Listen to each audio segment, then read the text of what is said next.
வணக்கம் மக்களே.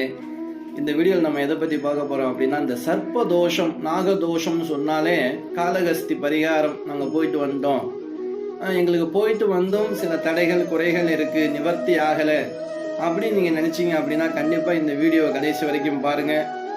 காளகஸ்திக்கு உங்கள் ஜாதகத்தில் ராகுகேது தோஷமோ இல்லை கலத்திர தோஷமோ மாங்கல்ய தோஷமோ ராகு கேதுக்களால் நடந்துட்டு இருக்கு அப்படின்னா, இல்லை ராகு கேதுடைய தசா புத்தி நடக்குது அப்படின்னா கண்டிப்பாக காளகஸ்தி போய் ஒரு முறை பரிகாரம் பண்ணுவாங்க, கண்டிப்பாக நல்ல பலன் கிடைக்கும்.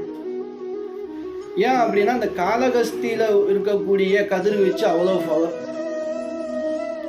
அந்த நம்முடைய ராகு கேதுவுடைய தோஷத்தை நிவர்த்தி பண்ணக்கூடிய அதிக சக்தி வாய்ந்த இந்த ஆலயம் காளகஸ்தியுடைய ஆலயம்.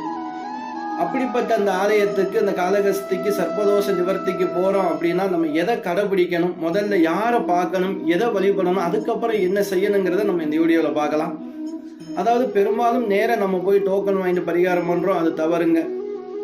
கண்டிப்பாக நீங்கள் காளகஸ்திக்கு பரிகாரம் இந்த வீடியோ பார்த்ததுக்கப்புறம் போனவங்களாக இருந்தாலும் பரவாயில்லை, இருந்தவங்களாக இருந்தாலும் பரவாயில்லை, காளகஸ்திக்கு போய் பரிகாரம் பண்ணணும் அப்படி நீங்கள் நினைச்சி அப்படின்னா முதல்ல காளகஸ்திக்கு போன உடனே பரத்வாஜர் ஆசிரமம் அப்படின்னு ஒன்று இருக்கும். காளகஸ்தி பக்கத்திலே இருக்கு, அங்கே கோயில் பின்னாடியே இருக்கும் நினைக்கிறேன். அந்த பரத்வாஜர் ஆசிரமத்துக்கு பக்கத்தில் தாமரை குளம் அப்படிங்கிற ஒரு குளம் இருக்கு, அதுக்கு பேர் நாகதீர்த்தம்னு ஒரு பேர். அங்கே தாங்க நீங்கள் முதல்ல போகணும்.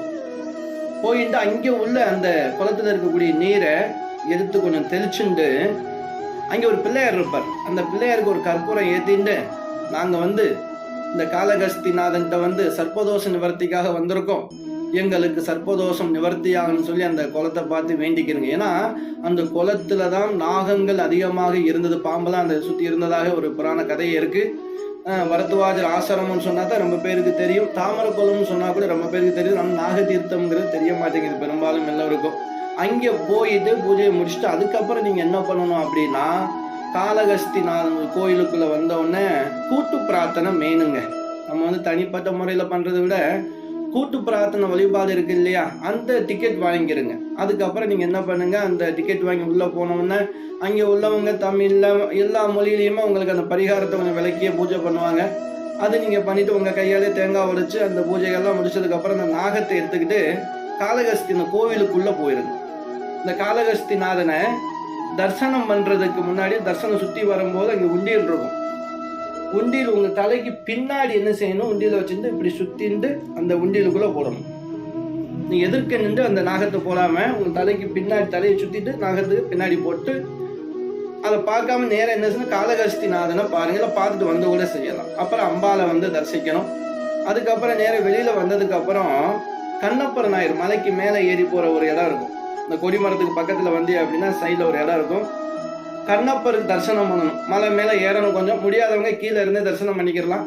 அந்த மலை மேல ஏறும்போது அந்த என்ட்ரன்ஸ் மேல அந்த கண்ணப்பர் நாயரை பார்க்கும்போது நீங்க உங்களுக்கு ரைட் சைட்ல ஒரு சின்ன மரத்தடியில ஒரு பழைய லிங்கம் ஒன்று இருக்குங்க. இதுதான் பழமையான லிங்கம்.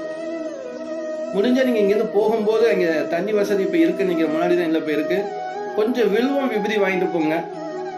இது இன்னும் ஒரு வாழைப்பழம் வெத்தலை பாக்கு வாங்கிட்டு போய் ஒரு சின்ன வாட்டர் பாட்டில் வாங்கிட்டு போங்க, தண்ணி இருந்தாலும் பரவாயில்ல. அங்கே கொஞ்சம் வாழைப்பழத்தை வச்சு ஒரு கற்பூரை ஏற்றி நிவேதானம் பண்ணிட்டு உங்கள் கையால் விபதியை கொட்டி வில்வ இலையை வச்சு உட்காந்து நமச்சிவாய மந்திரம் சொல்லிட்டு அந்த திருநீர் அந்த வில்வத்தையும் கொஞ்சம் எடுத்து பேப்பரில் மடித்து கொண்டு உங்கள் ஆற்றுல வச்சு ஒரு 48 நாள் பாருங்க. நீங்கள் எந்த காரியத்துக்காக தடைக்காக போனீங்களோ கண்டிப்பாக அந்த தடை நிவர்த்தியாகி உங்களுக்கு ஒரு நல்ல பலன் சிவபெருமானால் கிடைக்கும். இதில் எந்த ஒரு மாற்றமும் இல்லை.